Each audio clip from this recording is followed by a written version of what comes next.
ஓம் சாந்தி. எல்லோரும் குஷியாக இருக்கிறீங்களா? 12/7/2024 இன்றைக்கி பாப்தாதா சொல்கிறாங்க, இனிமையான குழந்தைகளே, நீங்கள் கடவுளுடையவராக எஜமானனுடையவராக ஆகணும். அப்படி ஆகிதான் இளவரசன் இளவரசியாக ஆக முடியும். இங்கே பாபாவுடையவர் ஆகாமல் சொர்க்கத்தின் இளவரசன் இளவரசியாக ஆக முடியாது. ஸோ அதனால் பாபாவின் நினைவிலிருந்து அந்த நினைவு யாத்திரையில் போகிறதன் மூலமாக உங்களுடைய பாவங்களை அழிச்சிடுங்க. இல்லையா? பாபாவை நினைவு செய்கிறோம். எதுக்கு நினைவு செய்கிறோம்? சொர்க்கத்துக்கு போகிறதுக்கு நினைவு செய்கிறோம். அப்போ சொர்க்கத்துக்கு போயிட்டு இருக்கிறோம்.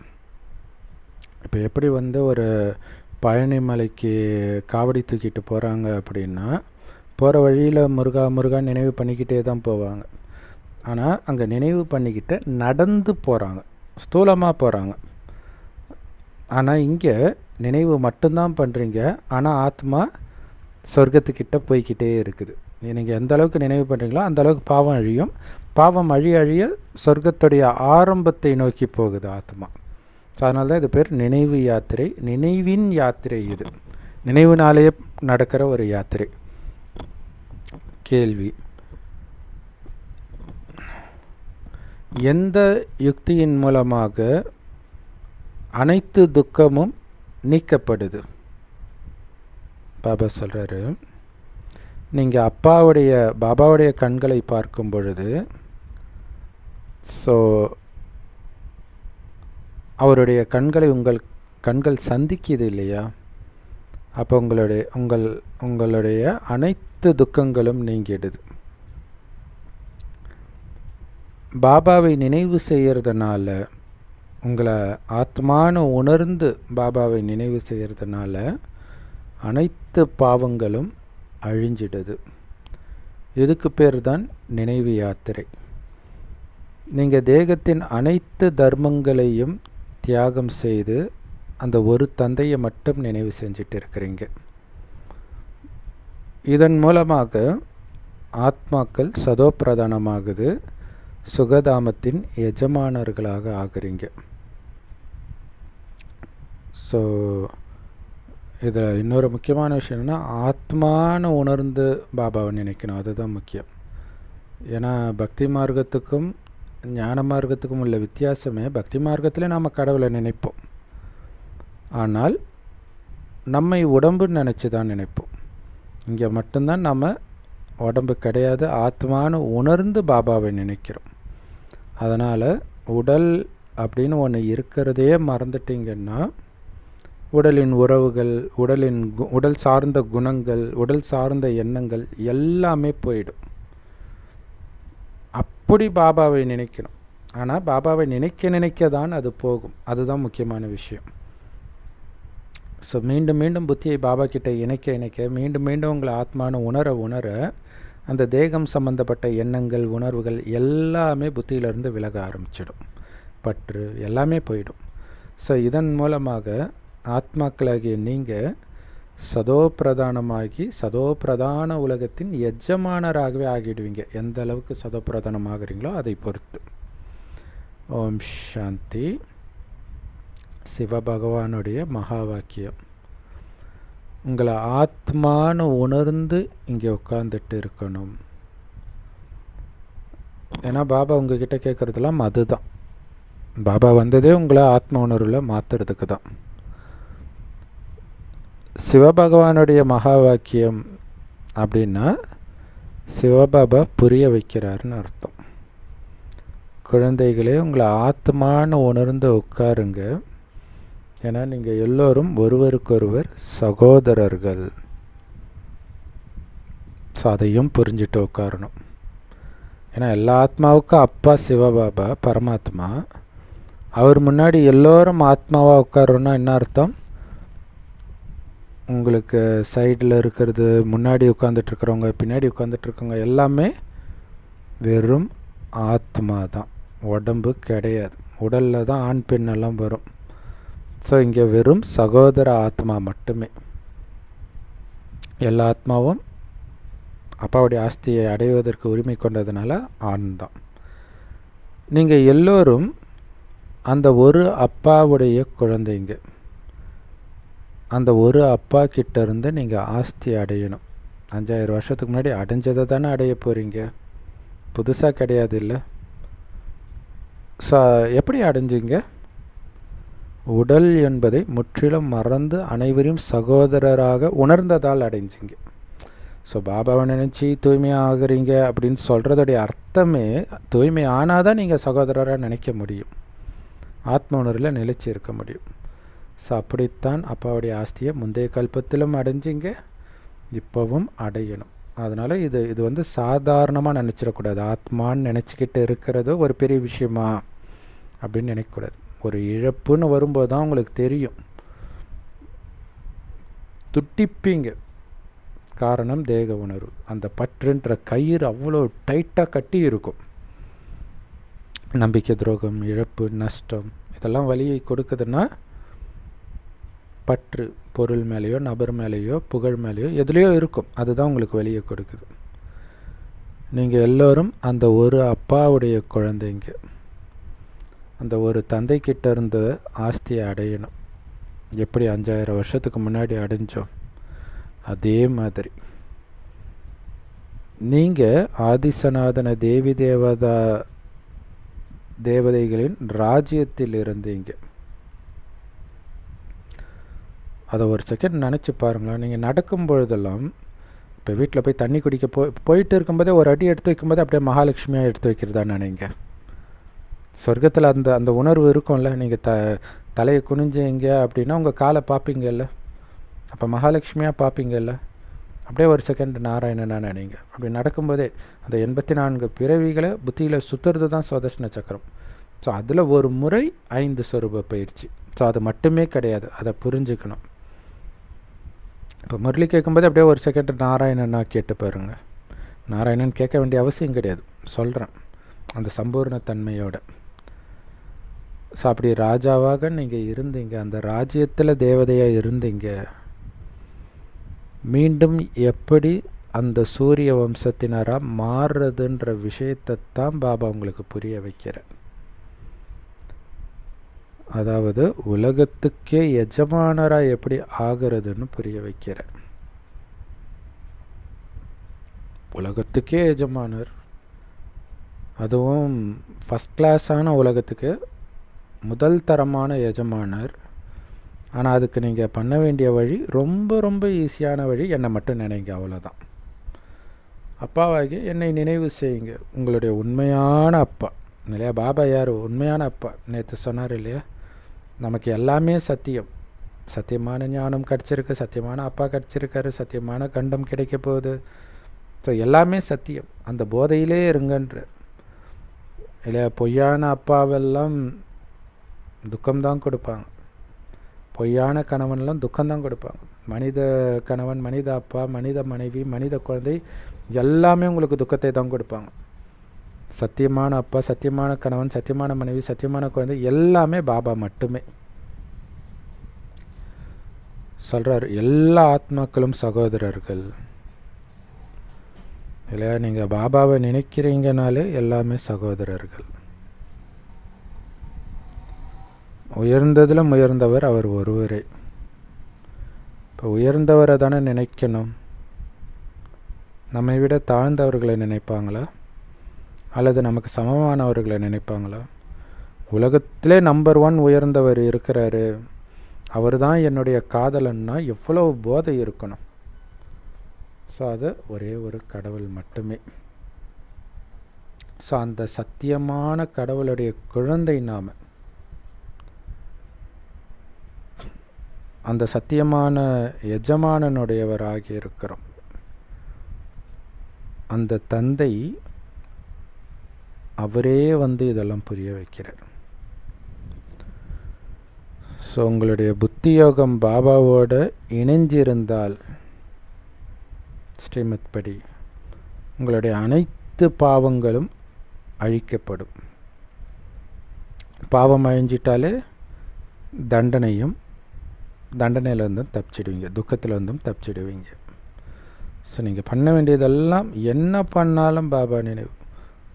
எழுந்திரிச்சாலும் பாபா நினைவோடு எழுந்திருக்கிறீங்களா, உட்காந்தாலும் பாபா நினைவோடு தான் உட்காடுறீங்களா, உட்காந்த பிறகும் பாபா நினைவிலே தான் இருக்கிறீங்களா, முரளி கேட்கும்போதும் அந்த பாபா நினைவு ஒரு பக்கம் ஓடிக்கிட்டே தான் இருக்குதா, செக் பண்ணிக்கிட்டே இருங்க. ஏன்னா அவ்வளோ பாவம் இருக்குது. இப்போ 24 மணி நேரம் சேவை செய்கிறாங்கன்னா அப்போ எப்போ பாபா நினைப்பாங்க? அப்போ அந்த சேவை செய்யும் பொழுதே பாபா நினைவு இருந்துக்கிட்டே இருக்கணும். சேவை செய்கிறது தனியாக, நினைக்கிறதுக்கு தனியாலாம் நேரம் இப்போ இல்லைன்னு பாபா அவ்யக்த முரளியிலே சொல்லிட்டார், எப்போவோ வந்த முரளியிலே.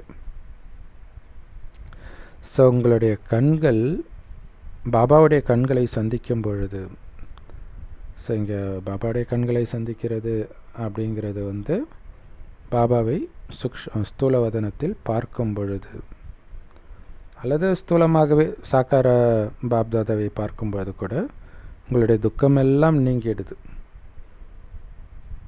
ஆனால் நீங்கள் புத்தியினால் அவரை பரந்தாமத்தில் பார்க்கும்போது தான் நிரந்தரமாக அது நீங்குது. அதை புரிஞ்சிக்கணும். இல்லாட்டினா பாபாவை பார்த்தாலே நம்ம பாவமெல்லாம் அழிஞ்சிடும்னு அர்த்தமாயிடும்ல. அப்படி கிடையாதுன்னு பாபா சொல்லியிருக்கார். ஸோ அந்த நேரத்துக்கு துக்கத்தை மறந்த ஒரு நிலை, ஒரு அனுபவமாகும், அவ்வளோதான். அது தற்காலிகமானது, மற்றபடி அதனால் பாவம் அழியாது. ஸோ கண்களின் சந்திப்பு அப்படின்னா என்ன அர்த்தம்னு பாபா புரிய வைக்கிறார். என்ன அர்த்தம்? உங்களை ஆத்மான்னு ஒன்று என்னை நினைவு செய்கிறது தான் அதோடைய அர்த்தம் இல்லையா? நாம் ஆத்மா தானே, உடம்பு கிடையாது தானே. அப்பாவும் ஆத்மா தானே. அவர் பரந்தாமத்தில் இருக்கிறாரு, பரந்தாமத்தில் நான் போய் பார்க்குறேன். அதுதான் கண்களின் சந்திப்பு, அதுதான் நினைவின் யாத்திரை. இதே தான் யோக அக்னின்னு சொல்கிறார். நெருப்பு, தங்கத்தில் இருக்கிற அழுக்கையெல்லாம் நெருப்பில் போட்டு எடுப்பாங்க. அந்த மாதிரி ஆத்மாவில் உள்ள அழுக்கையெல்லாம் யோகம்ன்ற பாபா நினைவுன்ற நெருப்பில் நாம் எரிக்கிறோம். பல ஜென்மத்து பாவங்கள் இந்த யோக அக்னியில் எரிக்கப்படுது. இது துக்கதாமம். எல்லோருமே நரகவாசிகளாக இருக்கிறாங்க.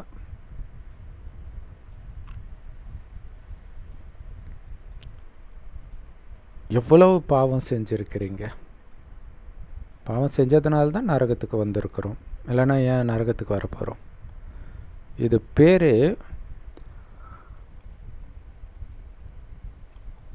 ராவண ராஜ்யம். தங்க யுகத்தை தான் ராமராஜ்யம்னு சொல்லுவோம். ஸோ இதே மாதிரி மற்றவங்களுக்கும் நீங்கள் புரிய வைக்கணும். எவ்வளோ பெரிய குழு வேணாலும் உங்கள் முன்னாடி உட்காந்துட்டு இருக்கட்டும், 1000 பேர், 1,00,000 பேர், கோடி பேர், கொஞ்சம் கூட உங்களுக்கு தயக்கமே இருக்கக்கூடாது. ஏன்னா சொல்லி தந்தது கடவுள். ஐயோ, பெரிய பெரிய பாதிரியார்கள் வந்திருக்கிறாங்க, முஸ்லீம்கள் வந்திருக்கிறாங்க. யார் வந்தால் என்ன, மனுஷங்க எழுதுனதை தானே படிச்சுட்டு வந்திருக்கிறாங்க. கடவுளுடைய ஞானத்தை நீங்கள் கேட்டுட்டு வந்திருக்கிறீங்க. உங்களுக்கு எதுக்கு தயக்கம்? மனிதன் எழுதுனதை படிச்சுட்டே அவன் அவ்வளோ கான்ஃபிடெண்ட்டாக வரான்னா, கடவுளுடைய ஞானத்தை பெற்ற உங்களுக்கு எதுக்கு தயக்கம்? நீங்கள் எவ்வளோ கான்ஃபிடெண்ட்டாக இருக்கணும். பெண் சிங்கங்கள் நீங்கன்றார் பாபா. பெண் குழந்தைகளை பாபா சொல்கிறார். ஒவ்வொரு தடையும் பேசும்போது இது கடவுளுடைய மகா வாக்கியம், கடவுளுடைய மகா வாக்கியம்னு சொல்லுங்க. இதை நாங்கள் சொல்கிறதா புரிஞ்சிக்காதீங்க, கடவுள் சொல்கிறாரு. இப்போ ஒரு முஸ்லீம் வந்தார்னா நபி சொல்கிறாருன்னு சொல்லுவார். அவர் அல்லாஹ் சொல்கிறான், அல்லாஹ் சொல்கிறானா அவனா அப்படின்னு குரானில் போட்டிருக்குது. கர்த்தர் சொல்கிறாருன்னு பைபிளில் போட்டிருக்கு. ஆனால் நாங்கள் கடவுள் சொல்கிறாருன்னு கடவுள் சொல்கிறத கேட்டுட்டு வந்து சொல்கிறோம். ரெண்டுத்துக்கும் வித்தியாசம் இருக்குல்ல. பைபிளில் ஒரு மாதிரியும் குரானில் ஒரு மாதிரியும் மாற்றி மாற்றி பேசுவாரா கடவுள்? ஸோ அது மனித வழி. பகவானுடைய மகா வாக்கியம், ஆத்மாக்களாகிய நீங்கள் எல்லோரும் என்னுடைய குழந்தைகள், நீங்கள் ஒருவருக்கொருவர் சகோதரர்கள். மற்றபடி கிருஷ்ணரை பார்த்து அவருக்கு நிறைய குழந்தைங்க இருந்தது, நிறைய ராணிகள் இருந்தாங்கன்னு சொல்ல மாட்டோம். நாம் சொல்ல மாட்டோம், பக்தியில் சொல்லலாம் இல்லை 16,108 மனைவி இருந்தாங்க அப்படின்லாம் நிந்தனை இருக்குது. ஆனால் அது எல்லாமே இந்த ஞானத்தின் விஷயம்னு நமக்கு இப்போ தான் தெரியும். 16,108 பேர் சொர்க்கத்தில் மகாராஜா மகாராணியாக ஆவாங்க. முதல் 16,108 ரேங்க் அது.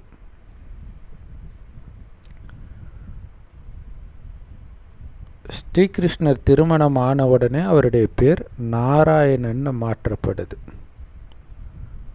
லக்ஷ்மி நாராயணனுக்கு குழந்தை இருந்ததுன்னு சொல்லலாம், கிருஷ்ணருக்கு குழந்தை இருந்ததுன்னு சொல்ல முடியாது.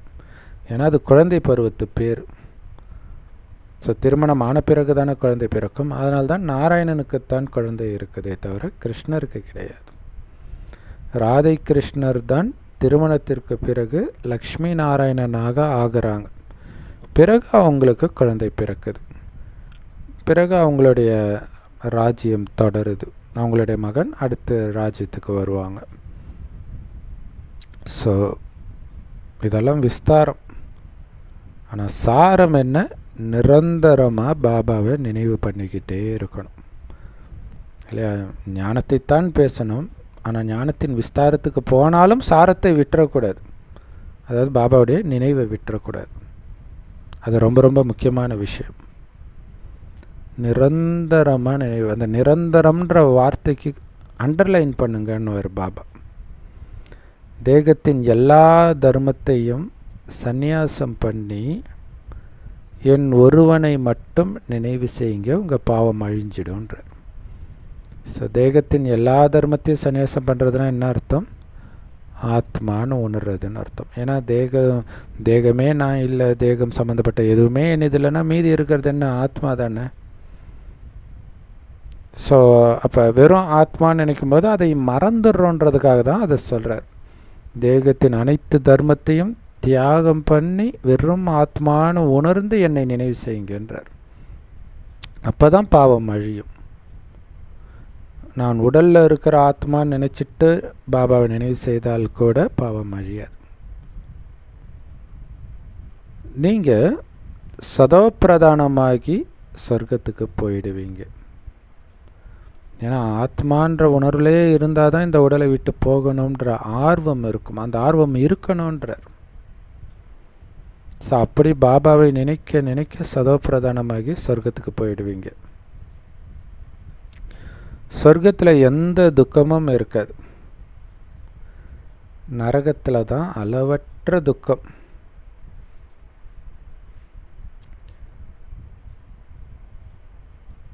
சுகத்துடைய பேரடையாளமே இல்லை.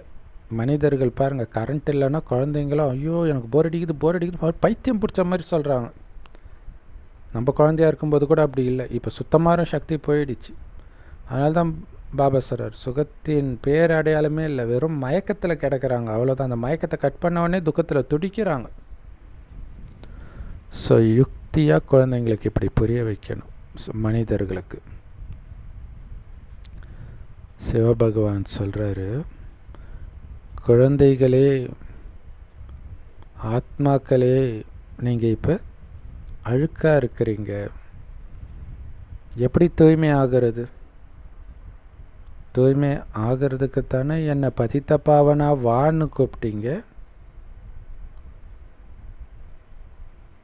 அப்போ தூய்மை ஆக்கிறவரை கூப்பிட்றீங்கனாலே நீங்கள் தூய்மையாக இல்லைன்னு தானே அர்த்தம். ஏன்னா தூய்மையானவர்கள் தங்க யுகத்தில் தான் இருப்பாங்க. இந்த கலியுகத்தில் அழுக்கானவர்கள் தான் இருப்பாங்க. ஆனால் ஆச்சரியம் என்னன்னா, அழுக்கான இந்த கலியுகத்துக்கு பிறகு கண்டிப்பாக தங்க யுகம் வரும். ஸோ அப்போ எப்படி திடீர்னு தங்கமானவர்களாக தூய்மையானவர்களாக மாறுறாங்க? அதுக்கு தான் பாபா வரார். ரெண்டுத்துக்கும் இடையில் சங்கமயுகத்தில் வந்து புது உலகத்தின் ஸ்தாபனைக்கான ஞானத்தை கொடுத்து, புது உலகத்தின் ஸ்தாபனை காரியமும் நடக்குது, இன்னொரு பக்கம் பழைய உலகத்தின் அழிவு காரியமும் நடக்குது.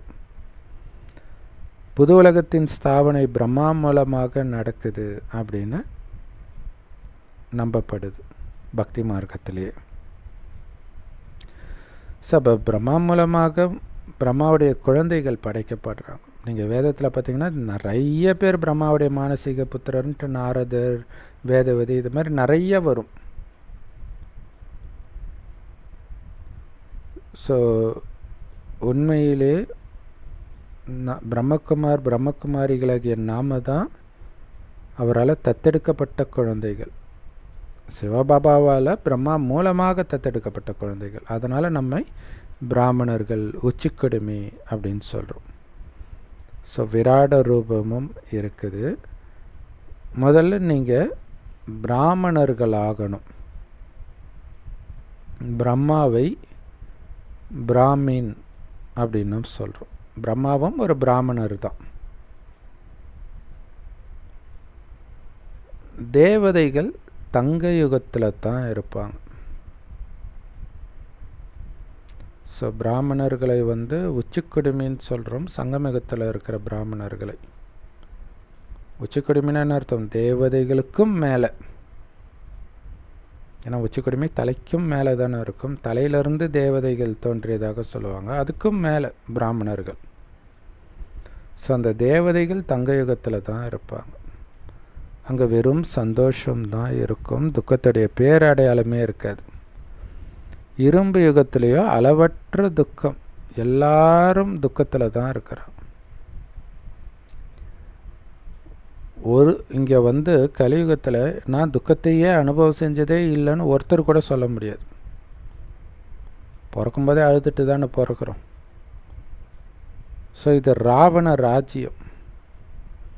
பாரதத்துடைய மிகப்பெரிய எதிரி இந்த ராவணன். அவனுடைய ராஜ்யம்தான் உலகம் ஃபுல்லாக இருக்குது. ஏன்னா எல்லாருக்குள்ளேயும் 5 விகாரம் இருக்குது தானே. அந்த 5 விகாரத்தை தான் ராவணன்னு சொல்கிறோம். தங்க யுகத்தில் ராவண ராஜ்யம் கிடையாது. ஏன்னா யாருக்குள்ளேயும் இந்த விகாரங்களே இருக்காது. அதுதான் தூய்மையான இல்லற மார்க்கம். இப்போ நம்ம தலையில் துக்கத்தின் மலை விழுது. இன்னும் விழ வேண்டியது நிறைய இருக்குது. ஏற்கனவே நிறைய துக்கம் விழுந்துடுச்சு இல்லையா. கொரோனா ஒரு வழி பண்ணிச்சு, கடன் தொல்லை, விலைவாசி ஏற்றம், இன்னும் நிறைய வருன்றார். மனிதர்கள் எத்தனை வெடிகுண்டுகளை தயாரிக்கிறாங்க. எதுக்கு? சும்மா பாதுகாப்பாக ஷோகேஸில் வைக்கிறதுக்கா? இன்னும் அதை சக்திசாலியாக ஆக்கிட்டு இருக்கிறாங்க.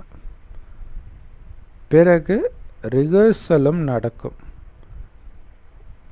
உலக அழிவுக்காக என்ன பண்ணுவாங்க, அவங்களுடைய ஆயுதம்லாம் நல்லா வேலை செய்யுதான்னு செக் பண்ணுறதுக்காக உக்ரைன் போர், பாலஸ்தீன போர், இந்த மாதிரி போரில் அவங்க பயன்படுத்துவாங்க ரிகர்சல். கடைசியில் நிஜமாகவே உலக அழிவுக்காக ஆயுதங்கள் பயன்படுத்தப்படும். ஸோ இப்போ ரொம்ப கம்மியான நேரம்தான் இருக்குது. நாடகம் எப்போ முடியணுமோ அப்போ தானாக முடிஞ்சிடும். ஆனால் நாம் என்ன பண்ணணும்? சிவபாபாவுடைய ஞானம் இருக்கணும். அதுதான் மிக முக்கியமான விஷயம் இல்லையா. உலகம் அழியிறது முக்கியம் இல்லை. உலகம் அழியிறதுக்கு முன்னாடி பாபா நினைவிலிருந்து இந்த உலகத்தை மறக்க வேண்டியது முக்கியம். ஸோ பாபா சொல்கிறாரு, எங்கே நீங்கள் பேச ஆரம்பித்தாலும் முதல்ல ஓம் நம சிவாயன்னு சொல்லிட்டு பேசுவீங்க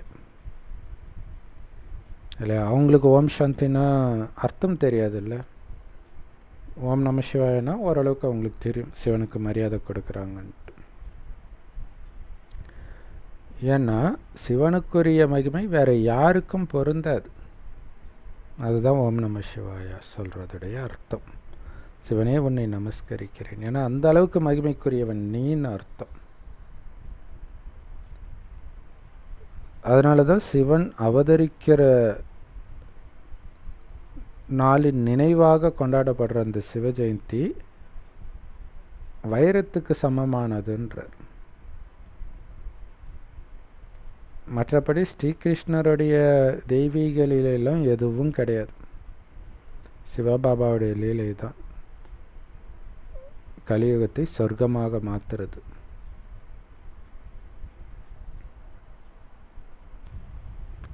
ஏன் ஸ்ரீகிருஷ்ணருடைய லீலை எல்லாம் அங்கே கிடையாது அப்படின்னு சொல்லப்படுதுன்னா 2 அர்த்தத்தில் வரும் இல்லையா. ஒன்று நரகத்தை சொர்க்கமாக்குற அந்த லீலை, அது சிவபாபா தான் பண்ணுறார்.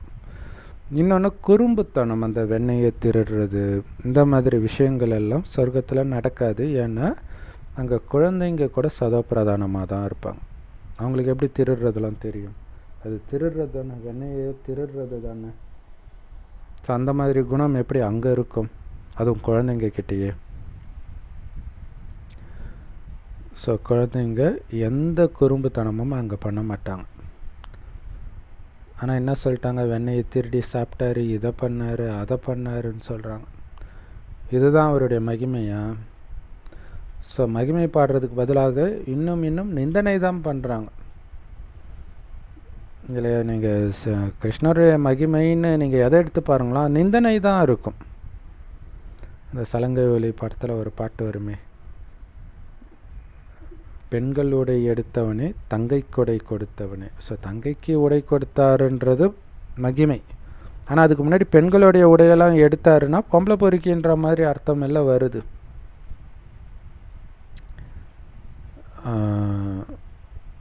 ஸோ எதையோ திருடி அன்று செய்த லீலை பல கோடி, இது எல்லாமே அவருடைய நிந்தனை தான் இருக்கும். ஸோ ரொம்ப சந்தோஷமாக நிந்தனை பண்ணுறாங்க. கடவுள் எங்கும் நிறைந்தவர் தெரியுமா, அவர் உனக்குள்ளேயும் இருக்கிறார், எனக்குள்ளேயும் இருக்கிறார். நீங்கள் நல்லா பாருங்களாம், இது எப்படி மகிமையாகும்? உங்கள் அப்பா உங்களுக்கு கோடி கணக்கில் சொத்து விட்டுட்டு போனார்னா உங்கள் அப்பா உனக்குள்ளேயும் இருக்கார், எனக்குள்ளேயும் இருப்பார் நான் சொல்லுவீங்க? ஸோ பாபா சொல்கிறார், இதை விட ரொம்ப கொடூரமாக நிந்தனையே பண்ண முடியாதுன்றார். சாக்கடையில் இருக்கிறார், சாக்கடையில் இருக்கிற புழுவில் இருக்கிறார், ஏண்டா உன்னை உலகத்துக்கே அதிபதி ஆக்குறாரு, அவர் நீ சாக்கடையில் போட்டு வச்சிருக்கிறியா? பெத்து வளர்த்த அப்பா அம்மாவை முதியோர் இல்லத்துக்கு அனுப்புகிறதே அவ்வளோ மோசமானதுன்னு வானத்துக்கும் பூமிக்கும் குதிக்கிறாங்கன்னா, உன்னை உலகத்துக்கே அதிபதியாக்குனவரை நீ சாக்கடையில் போட்டு வச்சிருக்கிற, உன்னை என்ன பண்ணுறது? பாவம் தம பிரதான மக்களுக்கு இதெல்லாம் புரியாது. அதனால் அப்பாவுடைய அறிமுகத்தை முதல்ல கொடுங்க. அவர் நிராகார தந்தை, அவருடைய பேரே கல்யாணக்காரி சிவன். சிவன்னாலே கல்யாண்காரி, கல்யாண்காரினா நன்மை செய்பவர், அனைவருக்கும் சத்கதி வழங்கும் வள்ளல் அவர். அந்த நிராகார தந்தை தான் சுகத்தின் கடலாக, அமைதியின் கடலாக இருக்கிறார். கடவுள் எல்லாருக்குள்ளேயும் இருந்தால் இந்த உலகமே சொர்க்கமாக இல்லை இப்போ இருக்கும். அப்போ ஏன் இவ்வளவு துக்கம் இருக்குது? ஏன்னா இது ராவணனுடைய ராஜ்யம். ராவணன் ஒவ்வொருத்தருக்குமே எதிரி தான். மனிதர்கள் ராவணனை எரிக்கிறாங்க உருவபொம்மை செஞ்சு ஒவ்வொரு வருஷத்திலும் தசரா பண்டிகையின் பொழுது. ஆனால் அவன் ஒரு பொழுதும் சாகிறது கிடையாது. மீண்டும் மீண்டும் அசுர வளர்ச்சி அடைஞ்சு மீண்டும் மீண்டும் உங்களுக்கு பலவிதமான துக்கத்தை கொடுத்துக்கிட்டே தான் இருக்கிறான். உங்களுக்கு ஏதோ ஒரே ஒரு வகையான துக்கமாக வருது? அளவற்ற துக்கம், விதவிதமான துக்கம். தங்க யுகத்திலேயோ அளவற்ற சந்தோஷம் இருக்கும். ஸோ அப்படிப்பட்ட அளவற்ற சந்தோஷத்தை கொடுக்கக்கூடிய எல்லையற்ற தந்தையுடைய குழந்தைகளாக இப்போ நீங்கள் மாறி இருக்கிறீங்க. 5000 வருஷத்துக்கு முன்னாடியும் மாறி இருந்தீங்க. 5 வருஷத்துக்கு முன்னாடியும் அவருடையவராக ஆகி இதே சொர்க்க ராஜ்யத்தை நீங்கள் அடைஞ்சிருந்தீங்க. இப்போ மீண்டும் அடையிறீங்க. கண்டிப்பாக சிவபாபா வரார். வரும்போது கண்டிப்பாக ஒரு மிகப்பெரிய காரியத்தை அவர் பண்ணுறார். அதனால தான் அவருக்கு அவ்வளோ மகிமை. ஸோ எல்லாத்தையும் துல்லியமாக பண்ணுறார். முந்தைய கல்பத்தில் என்ன பண்ணாரோ அதை அப்படியே பண்ணுறார். என்ன பண்ணுறார்? கலியுகத்தை சொர்க்கமாக மாற்றுறார். அதனால தான் அவருக்கு அவ்வளோ மகிமை. மனிதர்கள் சிவராத்திரின்னு சொல்கிறாங்க. ஸ்ரீகிருஷ்ணர் கூட ராத்திரி பிறந்தாருன்னு சொல்லிடுறாங்க. சிவராத்திரின்னா இரவில் சிவனுடைய அவதாரம் ஏற்படுதுன்னு அர்த்தம். ஸோ சிவனுடைய இரவுக்கும் கிருஷ்ணருடைய இரவுக்கும் உள்ள வித்தியாசத்தை நீங்கள் புரிஞ்சுக்கணும். சிவன் பிறக்கிறது கலியுக இரவில் வருகிறார், கலியுகன்ற இரவில். ஆனால் ஸ்ரீகிருஷ்ணர் பிறக்கிறது அந்த 24 மணி நேர காலச்சக்கரத்தில் 12 மணி நேரம் பகல் 12 மணி நேரம் இரவு இருப்பாங்க, அந்த இரவில் அவர் பிறக்கிறார்.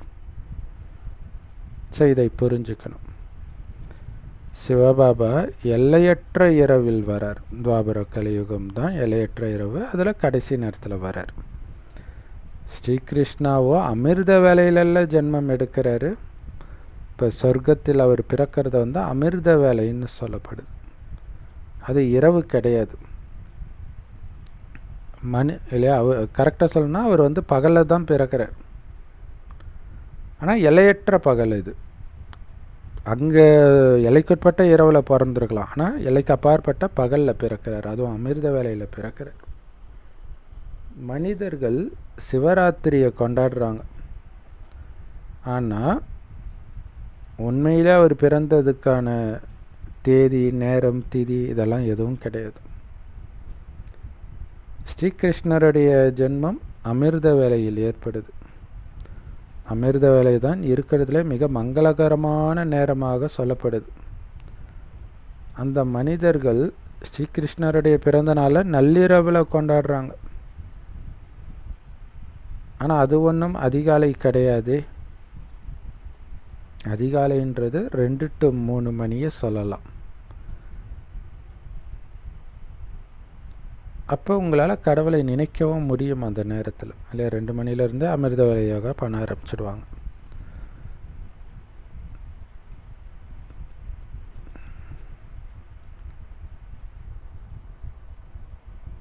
ஸோ யாரும் வந்து விகாரத்தில் விழுந்துட்டு நடுராத்திரி எழுந்திரிச்சு கடவுளை நினைக்கிறது கிடையாது. அமிர்த வேலை நடுராத்திரி கிடையாது. ஏன்னா அந்த நேரத்தில் மனிதர்கள் அழுக்காக இருப்பாங்க. அந்த நேரத்தில் வாயுமண்டலமே ரொம்ப மோசமாக இருக்கும். ஏன்னா அந்த நேரத்தில் உலகம் ஃபுல்லாக காம விகாரம், அதை பற்றிய சிந்தனை, செயல், வார்த்தை இதிலேயே மூழ்கி வாயுமண்டலமே மோசமாக இருக்கும். ஸோ யாருமே வந்து 2:30 மணிக்கு எழுந்திரிக்கிறது கிடையாது. அமிர்த வேலை 3 மணிலேருந்து 4 மணி வரை அப்படின்னு சொல்லப்படுது. அந்த நேரத்தில் தான் மனிதர்கள் எழுந்திரிச்சு பக்தி எல்லாம் பண்ணுறாங்க. ஸோ அந்த நேரத்தை அவங்களே தங்களுக்கு தாங்களாகவே ஃபிக்ஸ் பண்ணிக்கிட்டாங்களே தவிர, ஸோ துல்லியமாக இதுதான் அமிர்த வேலை அப்படின்னு எந்த ஃபிக்ஸடான டைமும் கிடையாது. ஸ்ரீகிருஷ்ணர் எப்போ பிறக்கிறாருன்ற நேரத்தை வந்து நம்மளால் கண்டுபிடிக்க முடியும். அங்கே ஸ்ரீகிருஷ்ணர் பிறக்கும்போது கண்டுபிடிச்சிடுவாங்கல்ல. ஆனால் சிவன் எப்போ பிறக்கிறாருன்னு யாராலையும் கண்டுபிடிக்க முடியாது. ஏன்னா அவர் பரகாய பிரவேசம், உடலுக்குள்ளே வரார். இங்கே கர்ப்பத்திலேருந்து கிருஷ்ணர் வெளியில் வர்றது அது கண்ணுக்கு தெரியும். ஆனால் ஆத்மா பிரம்மா உடலுக்குள்ளே போகிறது கண்ணுக்கு தெரியாதே. அதனால் சிவன் வருவதை எப்போ வராருன்னு யாராலையும் கண்டுபிடிக்க முடியாது. ஸோ அவரே வந்து இதை புரிய வைக்கிறார்.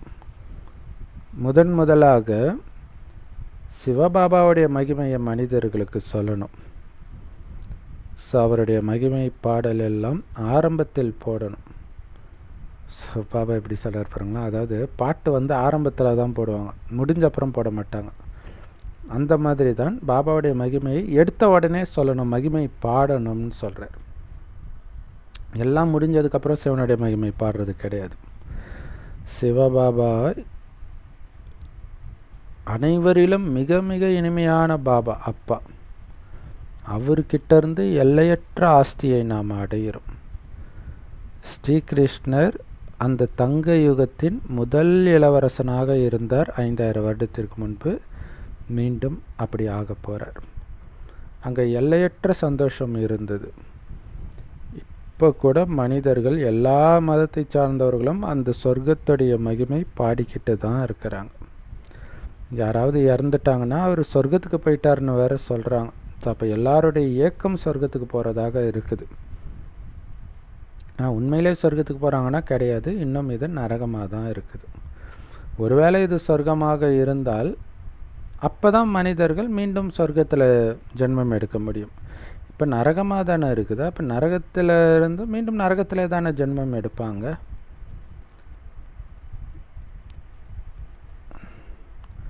ஸோ மற்றவர்களுக்கு புரிய வைக்கும்போது எங்களுக்கு பல வருடத்தின் அனுபவம் இருக்குது, அதை வெறும் 15 நிமிஷத்தில் புரிய வைக்க முடியாதுன்னு சொல்லுங்கள். ஸோ அதற்கு நேரம் ஆகும். முதல்ல இது 1 வினாடிக்கான விஷயம்னு சொல்லுங்கள். சொல்லிவிட்டு அப்பாவுடைய அறிமுகத்தை கொடுங்க. அவர் துக்கத்தை நீக்கி சுகத்தை வழங்குகிற வள்ளல்னு சொல்லுங்கள். அனைத்து ஆத்மாக்களுடைய அப்பான்னு சொல்லுங்கள். ஸோ அதுதான் அப்பாவுடைய அறிமுகம். ஸோ பிரம்மகுமாரிகள் எல்லோருமே சிவபாபாவுடைய ஸ்ரீமத்தை தான் ஃபாலோ பண்ணுறோம். பாபா சொல்கிறாரு, ஆத்மாக்களாகி நீங்கள் எல்லோரும் ஒருவருக்கொருவர் சகோதரர்கள், நான் உங்களுடைய அப்பா. இல்லை, ஆத்மாவை பார்த்து சொல்கிறார், நான் உங்களுடைய அப்பா, நீங்கள் ஒருவருக்கொருவர் சகோதரர்கள் அப்படின்ட்டு. 5000 வருஷத்துக்கு முன்னாடியும் நான் வந்தேன், அதனால தான் சிவராத்திரி கொண்டாடுறாங்க. சொர்க்கத்தில் இந்த மாதிரி பண்டிகை எல்லாம் அங்கே கொண்டாடப்படாது. உண்மையிலே சிவராத்திரி நடக்குது, சங்கமயுகத்தில் சிவன் பிறக்கிறாரு. ஸோ அதோடைய நினைவு பக்தி மார்க்கத்தில் கொண்டாடப்படுது. ஸோ உண்மையில் கீதையின் அத்தியாயம் இப்போ தான் நடந்துட்டு இருக்குது. புது உலகம் பிரம்மா மூலமாக ஸ்தாபனை செய்யப்பட்டுட்டு இருக்குது, பழைய உலகம் சங்கர் மூலமாக அழிக்கப்பட்டுட்டு இருக்குது. ஸோ இந்த பழைய உலகத்துடைய வாயு மண்டலத்தை உங்களால் பார்க்க முடியுது. இந்த அழுக்கான உலகம் கண்டிப்பாக அழிய போகுதுன்றதை புரிஞ்சுக்கிறீங்க. அதனால்தான் எல்லோரும் எங்களை தூய்மையான உலகத்துக்கு அழிச்சிட்டு போங்க அப்படின்னு கேட்குறாங்க. ஏன்னா இங்கே அவ்வளவு துக்கம், எல்லையற்ற துக்கம், எங்கே பார்த்தாலும் சண்டை சச்சரவு, கொலை, விதவை இளம் விதவையாகிறது, தற்கொலை பண்ணிக்கிறது, இந்த மாதிரி திரும்புகிற பக்கமெல்லாம் துக்கம்தான் இருக்குது. ஸோ எல்லையற்ற சுகம் கொண்ட ராஜ்யம் பொன்னுலக ராஜ்யம் சொர்க்கத்தில் இருக்குது, சத்தியுகத்தில். கண்டிப்பாக உங்களுடைய லட்சியமாகிய இந்த லக்ஷ்மி நாராயணனுடைய படத்தை நீங்கள் எடுத்துகிட்டு போய் புரிய வைக்கணும். இவர்கள்தான் உலகத்தின் எஜமானர்களாக இருந்தாங்க. ஸோ 5000 வருஷத்து விஷயத்தை தான் நாங்கள் இப்போ உங்களுக்கு புரிய வைக்கிறோம். அவங்க எப்படி அந்த ஜென்மங்களை அடைந்தார்கள்னு புரிய வைக்கிறோம் அப்படின்னு சொல்லுங்கள். ஸோ அவங்க லக்ஷ்மி நாராயணன் உலகத்திலே நம்பர் 1 ராஜா ராணியாக ஆகிற அளவுக்கு என்ன உயர்ந்த காரியத்தை முன் ஜென்மத்தில் செய்தார்கள். அவங்களுக்கு எல்லாரும் பாவம் செஞ்சிட்ருக்குறாங்க கலியுகத்தில், இவங்க மட்டும் நாராயணன் ஆகிற அளவுக்கு புண்ணியம் செய்கிறாங்கன்னா அந்த புண்ணிய கணக்கை கற்றுக் கொடுத்தது யார்? ஏன்னா கர்மம் அகர்மம் விகர்மம்ட்ட கர்மத்தின் விதியை பாபாவை தவிர வேறு யாராலையும் புரிய வைக்க முடியாது. ஸோ விகர்மம் அகர்மம் சுகர்மம் இப்படியெல்லாம் இருக்குது. அகர்மன்றது சொர்க்கத்தில், அங்கே நீங்கள் செய்கிற காரியம் பாவத்திலையும் செய்கிறது புண்ணியத்திலையும் செய்கிறது, நரகத்தில் செய்கிற காரியமெல்லாம் பாவத்தில் சேர்ந்துடுது. தங்க யுகத்தில் எல்லாருடைய காரியமும் அகர்மமாக இருக்கும், எந்த எதிர்பார்ப்பும் இருக்காது, குழந்தைங்க விளையாடுற மாதிரி இருக்கும்.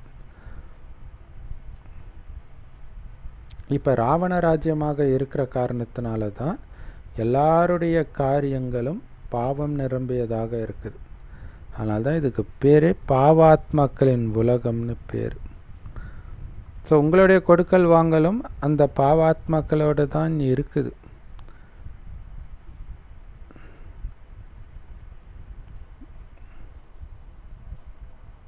ஸோ உங்களுடைய கொடுக்கல் வாங்கலும் பாவாத்மாக்களோடு தான் இருக்குது. குழந்தை கர்ப்பத்தில் இருக்கும் பொழுதே அதுக்கு திருமணம் பேசிடுறாங்க அப்படின்னு பாபா சொல்கிறாரு. ஸோ அந்தளவுக்கு கிரிமினல் பார்வை இருக்குதுன்றார். ஸோ அப்போ என்ன அர்த்தம்னா திருமணத்துக்கு முன்னாடியே கர்ப்பம் ஆயிடுறாங்க. ஸோ அந்தளவுக்கு விகாரிகளாக இருக்கிறாங்க அப்படின்னு சொல்கிறாங்க இல்லையா. வேறு யார் மூலமாவது கர்ப்பமாகி அதை மறைச்சி கல்யாணம் பண்ணுவாங்க. ஸோ அந்த மாதிரி நிறைய விஷயங்கள் நடக்கும். ஸோ இந்த கலியுகத்தில் எல்லாருடைய பார்வையும் கிரிமினல் பார்வையாக இருக்குதுன்றார். தங்க யுகத்தில் தான் தூய்மையான பார்வை இருக்கும். இங்கே கண்கள் தான் நிறைய பாவம் செய்யுது. ஸோ இதை போன வாரமும் சொன்னார், நேற்றும் சொன்னார், இன்றும் சொல்கிறார். மிகப்பெரிய எச்சரிக்கை கண்ணு தான் இல்லையா. அந்த பார்வையை தூய்மையாக்குறதுல தான் எல்லாமே இருக்குது. சொர்க்கத்தில் யாரும் எந்த பாவமும் செய்ய மாட்டாங்க, இச்சையாக பார்க்க மாட்டாங்க. ஸோ மீண்டும் வரலாறு புவியியல் தங்க யுகத்திலிருந்து கலியுகம் இறுதி வரைக்கும் திரும்ப ரிப்பீட் ஆக போகுது. ஏன் இதை அதை சொர்க்கத்தை சுகதாமம்னும் இதை துக்கதாமம்னும் சொல்கிறாங்க அப்படிங்கிறத புரிஞ்சுக்கணும், அந்த வித்தியாசத்தை. ஸோ மெயினே அங்கே தூய்மையாக இருப்பாங்க, இங்கே அழுக்காக இருப்பாங்க. இதை பொறுத்து தான் தூய்மையாக இருந்தால் அது சொர்க்கம், அழுக்காக இருந்தால் அது நரகம். பாபா சொல்கிறாரு, அதனால தான் காமம் மகாசத்ருன்றார். அந்த காமத்தை வெல்வதனால் உலகத்தையே வென்றவர்களாக ஆகுங்கன்றார். ஸோ காமத்தை வென்றுட்டாலே இந்த பூமி சொர்க்கமாக நம்ம மாற்றிடலாம். அரை கல்பமாக உலகம் தூய்மையாக இருந்தது. அங்கு தூய்மையான உயர்ந்த தேவதைகள் இருந்தாங்க. இப்போ அது அழுக்காயிடுச்சு. ஒரு பக்கம் இது ரொம்ப அழுக்கான கீழான உலகம் அப்படின்னும் சொல்கிறாங்க. இன்னொரு பக்கம் எல்லாரையும் ஸ்ரீன்னு வேற சொல்கிறாங்க. ஸ்ரீனா உயர்ந்ததிலும் உயர்ந்தவர்னு இல்லை அர்த்தம். அழுக்கான உலகத்தில் உயர்ந்ததிலும் உயர்ந்தவர் எங்கேருந்து வந்தாங்க? ஸோ அவங்க மைண்டில் என்னெல்லாம் வருதோ அதெல்லாம் சொல்லிகிட்டு இருக்கிறாங்க. ஸோ இதெல்லாம் புரிஞ்சுக்கணும். நமக்கு முன்னாடி மரணம் நின்றுட்டு இருக்குது, அதுக்குள்ளே நம்ம மாற்றிக்கணும். அலட்சியமாக இருக்கக்கூடாது இல்லை. எவ்வளோ நாள் அந்த விகாரத்துக்கே அடிமையாக இருக்கிறது, காமத்துக்கே அடிமையாக இருக்கிறது. ஸோ எச்சரிக்கை உணர்வு இருக்கணும். அதுக்கு தான் பாபா சொல்கிறார், நிரந்தரமாக என் ஒருவனை மட்டும் நினைவு பண்ணிக்கிட்டே இரு, உன்னுடைய பாவம் அழிஞ்சிடும்ன்றார். அப்போ நீ சதோபிரதானமாவ. ஸோ எல்லாத்துக்கும் ஒரே வழி, ஒரே தீர்வு, பாபாவுடைய நினைவு நினைவு நினைவு, நிரந்தரம் நினைவு. தானாக சதோபிரதானம் ஆகிடுவீங்க, அந்த சுகதாமத்தின் எஜமானர்களாக ஆகிடுவீங்க. அங்கே திரும்புகிற பக்கமெல்லாம் சுகம், இங்கே திரும்புகிற பக்கமெல்லாம் துக்கத்தை தவிர எதுவுமே கிடையாது. எத்தனை மாநாடுகள் நடத்தினாலும் எதுவும் அதனால் நடக்க போகிறது கிடையாது இல்லையா. மத நல்லிணக்க மாநாடு, அமைதி மாநாடு, ஆனால் உலகம் ஃபுல்லாக மோசமாகிட்டு தான் இருக்குது. மதத்தின் பேரால் சண்டை நடந்துக்கிட்டு தான் இருக்குது, அசாந்தி பரவிக்கிட்டு தான் இருக்குது. ஸோ அதனால் அப்போ மனிதர்களால் இதற்கு எந்த தீர்வும் கண்டுபிடிக்க முடியாது. ஏணிப்படியிலிருந்து அவங்க இறங்கிறத தடுக்க முடியாது. பாபாவுடைய காரியம் அது, இந்த உலகத்தை உயர்ந்ததாக சொர்க்கமாக மாற்றுறது. குழந்தைங்க மூலமாக அந்த காரியத்தை பண்ணிகிட்டு இருக்கிறார். பதித்த பாவனா வாங்க அப்படின்னு நீங்கள் கூப்பிட்டீங்க இல்லையா. நான் வர வேண்டிய நேரத்தில் நான் வந்துட்டேன். எப்போ அதர்மம் தலைவிரிச்சாடுதோ அப்போ நான் வரேன். எப்பொழுதெல்லாம் அதர்மம் தலைவிரித்தாடுகிறதோ அப்பொழுதெல்லாம் அதர்மத்தை அழித்து தர்மத்தை நிலைநாட்ட நான் வருகிறேன்னு கீதையில் போட்டிருக்கிறதோடைய அர்த்தத்தை அவங்க புரிஞ்சுக்கிறது கிடையாது. ஸோ கடவுளை கூப்பிடுறாங்கனாலே அவங்க அழுக்காக இருக்கிறாங்கன்னு தானே அர்த்தம். பாபா சொல்கிறாரு, ராவணன் உங்களை அழுக்காக்கிட்டான், தூய்மையாக்கிறதுக்காக நான் வந்திருக்கிறேன். ஸோ ஆரம்பத்தில் தூய்மையான உலகமாக இருந்தது சத்தியுகம். இப்போ அதுவே அழுக்கான உலகமாக மாறிடுச்சு. ஏன் இது அழுக்கான உலகம்னு சொல்கிறோம்? ஏன்னா எல்லாருக்குள்ளேயும் இந்த 5 விகாரங்கள் இருக்குது. விகாரங்கள் இருந்தாலே எல்லையற்ற துக்கமும் இருக்கும். அப்போ துக்கம் இருக்கக்கூடாதுன்னா விகாரத்தை இருக்கிற இடம் தெரியாமல் அழிச்சிடணும். இங்கே அசாந்தியை தவிர வேறு எதுவுமே கிடையாது. திரும்புகிற பக்கமெல்லாம் அசாந்தி. அமெரிக்காவுக்கு போங்க அசாந்தி, ஆப்பிரிக்காவுக்கு போங்க அசாந்தி, எங்கே போனாலும் அசாந்தி தான். எங்கே போனாலும் உங்களுக்கு அமைதி கிடைக்காது.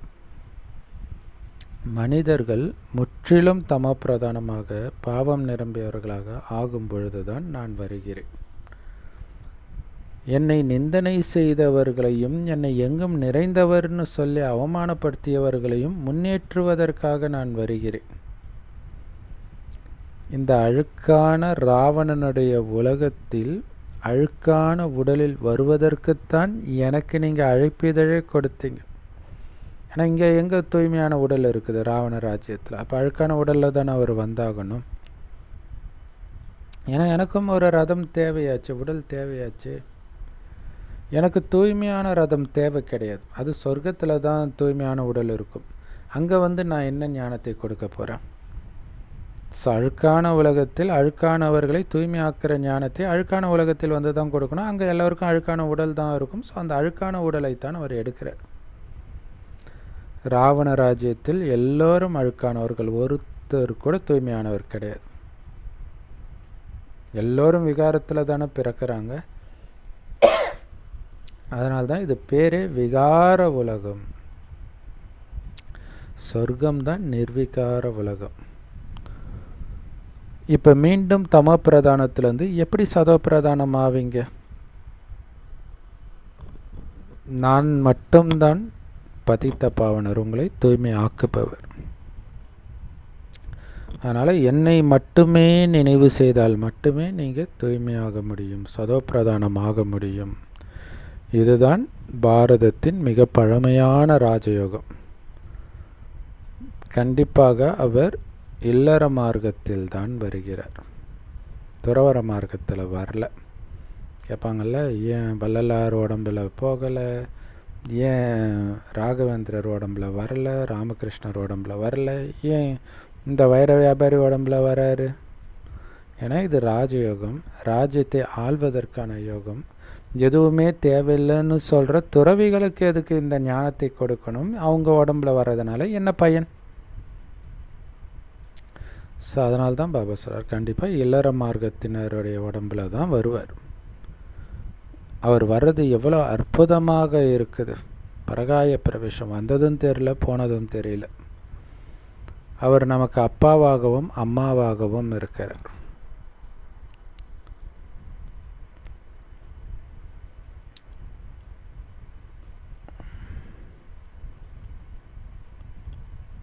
ஸோ ஒரு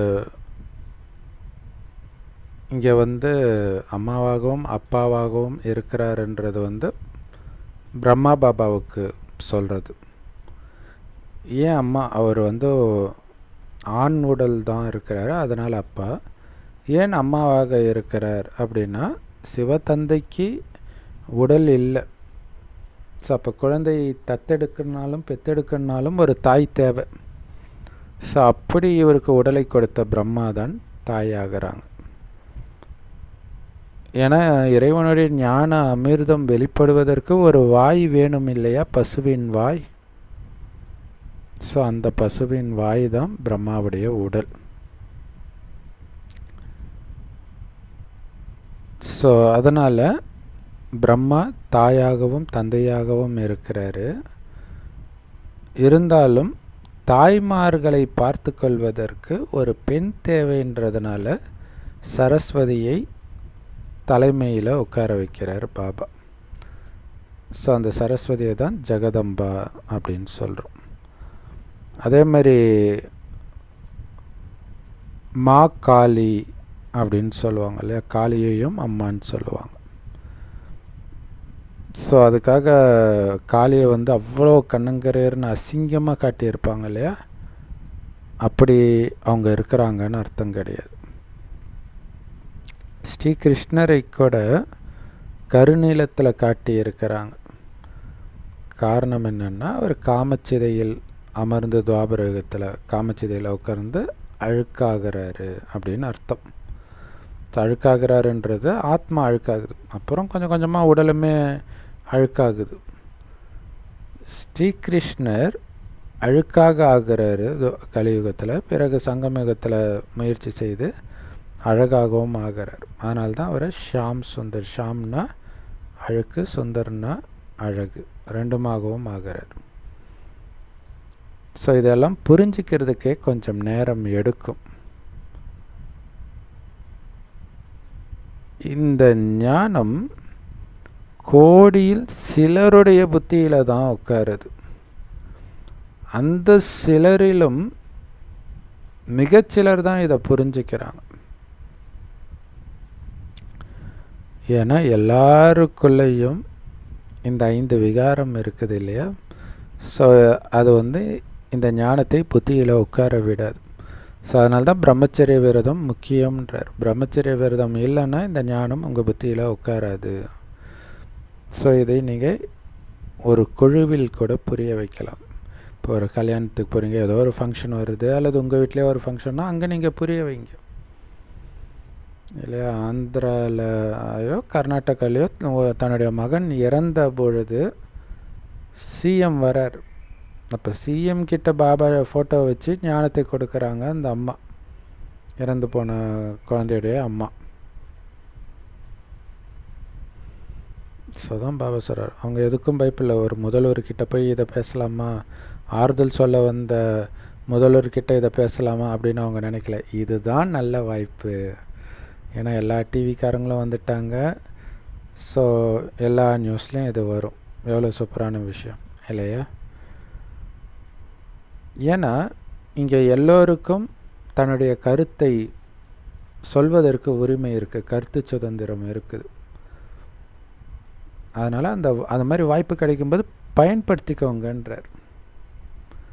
ஏன்னா ஒரு அஃபிஷியலாக ஒரு குழு இருக்கும்போது யாரும் உங்களை எந்த கேள்வியும் கேட்க மாட்டாங்க. நடுவில் தனியாக நீங்கள் எடுக்கும்பொழுது தான் கேள்வி கேட்பாங்க. நிறைய கும்பல் லட்சக்கணக்கான பேர் இருக்கும்போது யாரும் கேள்வி கேட்க மாட்டாங்க.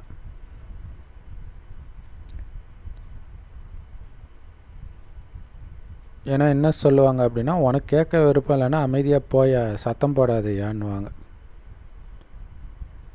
ஸோ அவங்களுக்கு புரிய வைங்க, இங்கே அளவற்ற துக்கம் இருக்குது, துக்கத்தின் மலையே விழப்போகுது, அவ்வளவு துக்கம் இருக்குது. இப்போ நமக்கு அப்பாவையும் தெரிஞ்சுக்கிட்டோம், அவருடைய படைப்புடைய முதல் இடைக்கடையும் தெரிஞ்சுக்கிட்டோம். உங்களுக்கு யாருடைய தொழிலும் தெரியாது. எப்படி பாபா பாரதத்தை பேரடைஸ் ஆக்குறாரு, எப்போ சொர்க்கமாக்குறாரு அப்படின்னு எதுவுமே உங்களுக்கு தெரியாமல் தான் இருந்தது. ஸோ இப்போ நம்ம தெரிஞ்சுக்கிட்டோம். அதே மாதிரி மற்றவர்களுக்கு புரிய வைக்கும்போதும் நீங்கள் சொல்லுங்கள். ஸோ துக்கத்தின் மலை விழப்போகுது, எங்களுக்கு அப்பாவையும் படைப்பவரையும் தெரியும், ஆனால் உங்களுக்கு யாரை பற்றியும் தெரியாது, யாருடைய தொழிலும் தெரியாது. கடவுள் எப்போ சொர்க்கத்தை, இந்த பாரதத்தை சொர்க்கம் ஆக்குனாரு, எப்படி ஆக்குனாரு, இது எதுவுமே உங்களுக்கு தெரியாது. அதனால் வந்தீங்கன்னா நாங்கள் புரிய வைப்போம்னு சொல்லுங்கள். எப்படி நீங்கள் 84 பிறவிகள் எடுக்கிறீங்க? ஸோ நீங்கள் 7 நாள் கோர்ஸ் எடுங்க, நாங்கள் உங்களை பாவ ஆத்மாக்களிலிருந்து புண்ணிய ஆத்மாக்களாக ஆக்குறோம், அதுவும் 21 ஜென்மத்துக்கு அப்படின்னு புரிய வைங்க. நல்லது. அன்பான பாப்தாதாவுக்கு அன்பு நினைவுகள் மற்றும் காலை வணக்கம். பாபா சொல்கிறாரு, உங்களுடைய புத்தியில் இந்த கர்மம், அகர்மம் மற்றும் விகர்மத்தின் ஆழமான ரகசியம் எப்பவுமே இருக்கணும். எந்த பாவாத்மாக்களோடும் கொடுக்கல் வாங்கலே இருக்கக்கூடாது. ஸோ அதுக்கு தான் இந்த கர்மத்தின் விதி சதா ஞாபகம் இருந்துச்சுன்னா நம்ம பாவாத்மாக்கள் கிட்டேருந்து விலகியே இருப்போம். பாபாவுடைய ஸ்ரீமத்தை ஃபாலோ பண்ணுங்கள். உங்களுடைய புத்தி யோகத்தை ஒரு பாபாவோட மட்டும் இணையுங்க. சதோப்பிரதானம் ஆகிறதுக்கு முயற்சி பண்ணிக்கிட்டே இருங்க. இந்த துக்கதாமத்தை சுகதாமமாக மாற்றணும் அப்படின்னா அழுக்கிலிருந்து தூய்மை ஆகிறதுக்கு முயற்சி பண்ணிக்கிட்டே இருங்க. ஏன்னா சுயமாற்றமே உலக மாற்றம். நீங்கள் தூய்மையாக உலகமும் தூய்மையாகும். ஸோ அதுக்கு மிகப்பெரிய எதிரியாக இருக்கக்கூடிய இந்த கிரிமினல் பார்வை, இச்சையாக பார்க்குற அந்த பார்வையை மாற்றி தூய்மையான பார்வையாக மாற்றிக்கோங்க அப்படின்னு பாபா சொல்கிறார். வரதானம். ஞானம் நிரம்பியவராகி உங்களுடைய தேவையில்லாத வீண் கேள்விகளை எல்லாம் இந்த யஜ்யத்தில் அர்ப்பணித்து தடைகளற்றவர்களாக ஆகுங்கள். அதுக்கு விளக்கம், எந்த தடை வந்தாலும் நீங்கள் உடனே பல கேள்விகள் உங்கள் மனசில் வருது. ஏன் நடந்துச்சு, எதுக்கு நடந்துச்சு, எப்படி நடந்துச்சுன்ட்டு. ஸோ இந்த மாதிரி நிறைய கேள்வி நிரம்பியவர்களாக நீங்கள் ஆகிறீங்கனாலே குழப்பத்தில் வரீங்கன்னு அர்த்தம். ஸோ ஞானம் நிரம்பியவராக ஆகி அந்த நேரத்தில் இந்த வீண் கேள்விகளை எல்லாம் இந்த யஜ்யத்தில் போட்டுருங்கன்ற. இதனால் உங்கள் நேரமும் மிச்சமாகும், மற்றவர்களுடைய நேரமும் மிச்சமாகும் இல்லையா. டக்குன்னு முற்றுப்புள்ளி. நாடகத்தில் எல்லாம் கரெக்டாக நடக்கும், அவ்வளோதான். அசைக்க முடியாத நிச்சய புத்தி நாடகத்தின் மேலே இருக்கணும். இதன் மூலமாகத்தான் நீங்கள் ஈஸியாக தடைகளற்றவராக மாற முடியும். ஏன்னா உங்கள் கேள்விகள் தான் உங்களுக்கு தடையே, வேறு எதுவும் கிடையாது. உங்களுக்கு நம்பிக்கையும் வெற்றியும் பிறப்புரிமை இல்லை. வெற்றி கிடைக்காம போக வாய்ப்பே கிடையாது. அப்படி பாபா கேரண்டியே கொடுத்துருக்கிறார். அதனால் உங்களுக்கு எதுக்கு சந்தேகம் வரணும்? அதுக்கு தான் பாபா சொல்கிறார், நிச்சய புத்தியும் வெற்றியும் உங்களுடைய பிறப்புரிமை, உங்களுடைய உரிமை நிச்சய புத்தி வைக்கிறது. ஸோ அந்த நிச்சய புத்தி இல்லாத போது தான் தேவையில்லாத சந்தேகம் கேள்வி எல்லாம் உங்களை குழப்பத்தில் எடுத்துகிட்டு வர்றது. ஸோ அதனால் நிச்சய புத்தியும் வெற்றியும் என்னுடைய பிறப்புரிமைன்ற இந்த போதை உங்களுக்கு எப்போவுமே இருந்துச்சுன்னா ஒருபொழுதும் நீங்கள் குழப்பத்தில் வரவே மாட்டீங்கன்ற. ஸோ அது ரொம்ப முக்கியம் இல்லை. அது என்ன சொல்கிறாருன்னா, கடைசி நேரத்தில் இந்த ஒரு ஞானத்தை நீங்கள் மறந்துட்டனாலே குழப்பத்தில் வந்துடுவீங்க. ஸோ அதனால தான் இதை திரும்ப திரும்ப பாபா சொல்கிறாரு. அவரே பல தடவை சொல்கிறாருன்னா அதை விட பல மடங்கு நாம் அதை மனதுக்குள்ளே அசை போட்டு தாரணை பண்ணணும் ஆழமாக. ஸ்லோகன். நீங்களும் ஊக்க உற்சாகத்தோடு இருந்து மற்றவர்களுக்கும் ஊக்க உற்சாகத்தை கொடுக்கறது தான் உங்களுடைய வேலையே. பாபா குழந்தையுடைய வேலையே என்ன? தானும் சந்தோஷமாக இருந்து மற்றவர்களையும் சந்தோஷமாக ஊக்க உற்சாகத்தோடு வச்சிருக்கிறது தான். Om Shanti. Love you Bap Dada. Thank you Bap Dada. குஷியாக இருங்க, குளிர்ச்சியாக இருங்க.